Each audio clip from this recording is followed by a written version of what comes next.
Hello everyone. Today I'm going to introduce you to my topic, that is implementation of quantum key distribution BB84. BB84 is the first quantum key distribution protocol, and it uses the polarization state of single photons to encode the key bits. Therefore, a bit can be represented by polarizing the photon in either of the two bases.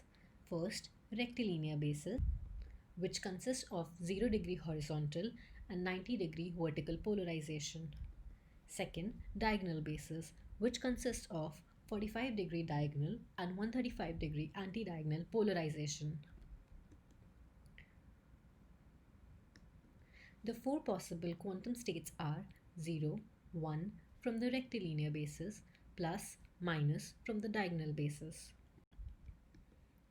How to access the quantum computer? I did this by using QKD simulation on IBM platform. There are two main gates used for this simulation. First is the poly X gate, which allows to convert the state of the qubit.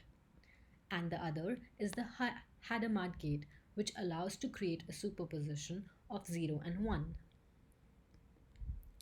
This is my circuit for the simulation without Eve with 5 of bits, where I apply the X0 gate to create the bit value 1 and Hadamard gate to create superpositions whenever diagonal basis is chosen.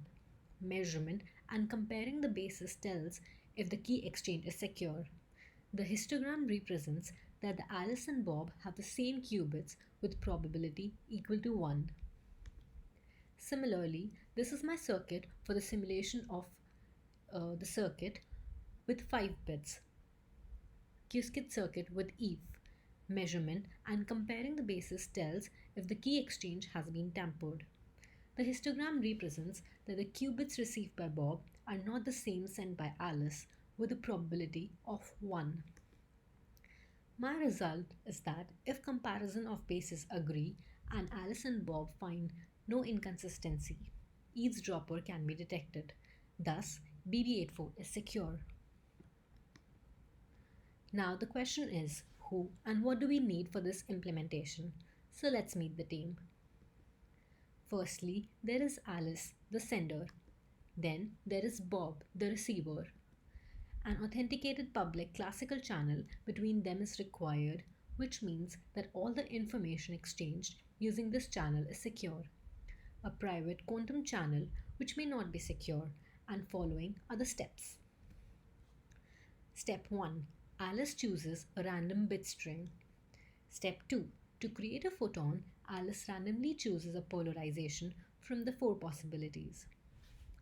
And so her photons look like this. Then, using the quantum channel, Alice sends the string of photons to Bob. Bob decides randomly for each photon whether to measure the photon in rectilinear polarization or its diagonal polarization. What is so special about these bases? All information is lost when one attempts to measure the rectilinear polarization of a diagonal photon or vice versa. If Alice sends 0 or 1 and Bob happens to choose the rectilinear bases, then his measurement will pick out the correct state and his bit assignment will exactly match the one Alice sent. But if he chooses the rectilinear basis for a photon plus or minus, then a measurement on plus and minus will yield 0 or 1 with equal probability due to the rectilinear basis. Similarly, if the diagonal basis is used for 0 or 1, the result will be random. Bob obtains meaningful data from only half the photons he detects, those for which he guessed the correct polarization basis. For each bit, Bob records the results of the measurements but keeps them secret. Bob announces to the classical channel only his choice of measurement basis. Alice compares the bases announced by Bob with bases chosen by her and answers if the encoding bases and the measurement bases agree for each bit. They discard the positions that do not have the same basis chosen by both of them. Then they discuss the positions of more than 25% of the bases from the correct basis to check the measurement results. And the measurement result is verified for those bases.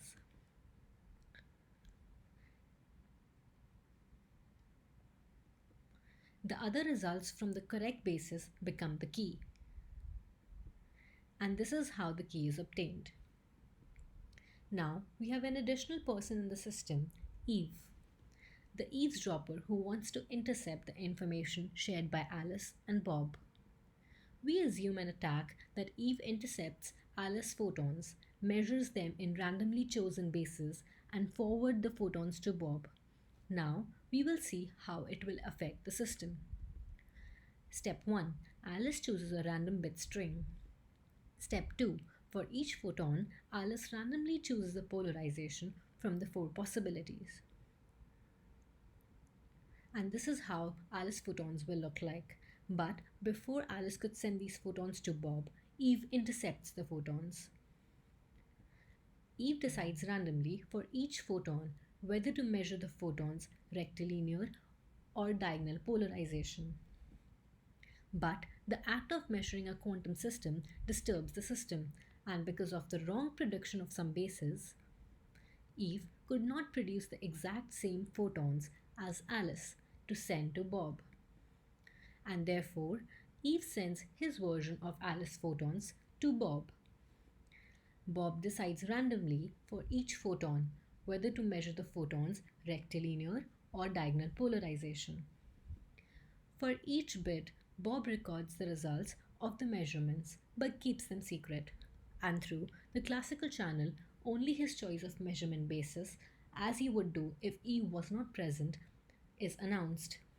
Eve has full access to the announced information on the classical channel, but she can only listen and cannot tamper with the signals. Alice compares the basis announced by Bob with the basis chosen by her.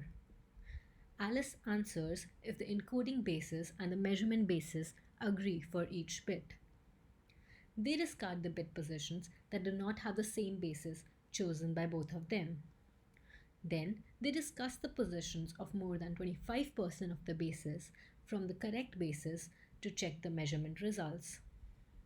Due to the Eve's interception, the measurement results are not correct, and this is how eavesdropping is detected.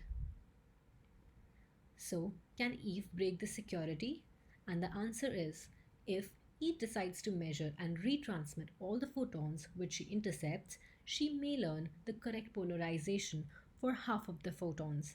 But at the same time, this action of hers induces a disagreement to about 1/4 of the photons, which Bob may measure during using correct basis. Thus, Eve cannot break the security.